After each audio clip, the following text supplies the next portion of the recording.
For our Hall of Fame, we chose to conduct Booker T. Washington. For our Hall of Shame, we chose to conduct Christopher Columbus.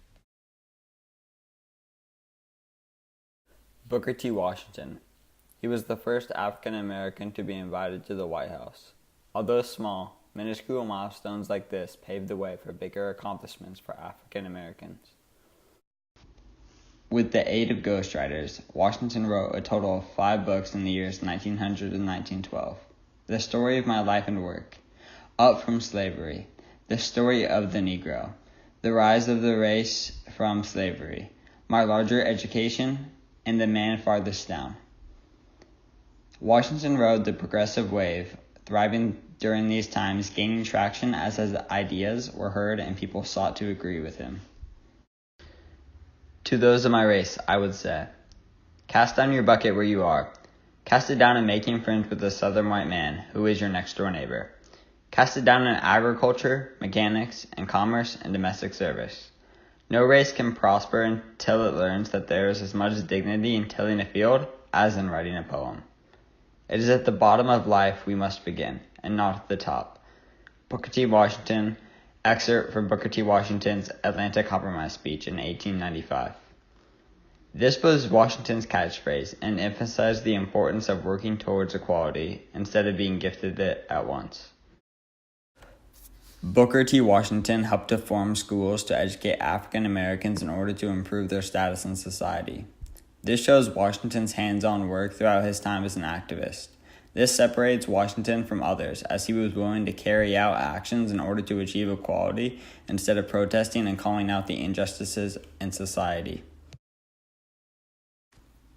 Booker T. Washington founded Tuskegee Institute, by 1900 the best supported black educational institution in the country. This shows success in Washington's attempt to establish schools, helping further achieve equality of blacks, also following his rule of the talented 10th. Quote from Christopher Columbus: "They brought us parrots and balls of cotton and spears and many other things, which they exchanged for the glass beads and hawks' bells. They willingly traded everything they owned. They were well built with good bodies and handsome features. They do not bear arms and do not know them. For I shoved them a sword, and they took it by the edge and cut themselves out of ignorance. They have no iron, their spears are made of cane. They would make fine servants. With 50 men we could subjugate them all and make them do whatever we want." And this is bad because Christopher Columbus is forcing the natives, even after proposing trades to Columbus and being very kind, he tries to turn them into slaves and laborers for his own benefit and exploit. For the Arawaks, the new system of forced labor meant that they did more work, wore more clothes, and said more prayers. But these were sheep prepared for slaughter. They were tortured, burned, and fed to the dogs by their masters, the Smithsonian. This shows the harsh treatment that the natives went through.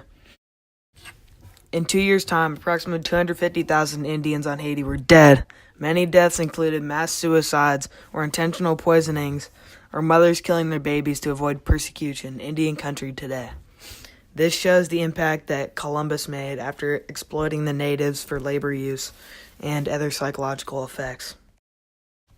For his personal enrichment, he was to have 10% of all the removable assets of the newly discovered lands, including gold, silver, pearls, and precious stones, and the trade therein was to be a crown monopoly. He was to receive an additional 12.5% in return for his pledge to contribute an eighth part of the cost of the expedition, American heritage.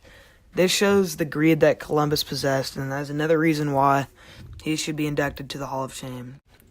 At a conservative estimate, the despotic and diabolical behavior of the Christians has, over the last 40 years, led to the unjust and totally unwarranted deaths of more than 12 million souls, women, and children among them. Bartolome de Casas, 1542. This shows how the arrival of Columbus directly resulted in the extinction of several indigenous tribes. In conclusion, Booker T. Washington was inducted into the Hall of Fame because of his hands-on policies to achieve racial equality and his political accomplishments. Christopher Columbus was inducted into the Hall of Shame because of his attempt to enslave the indigenous Taino people, the genocide of the Taino people, and greed for gold and other commodities.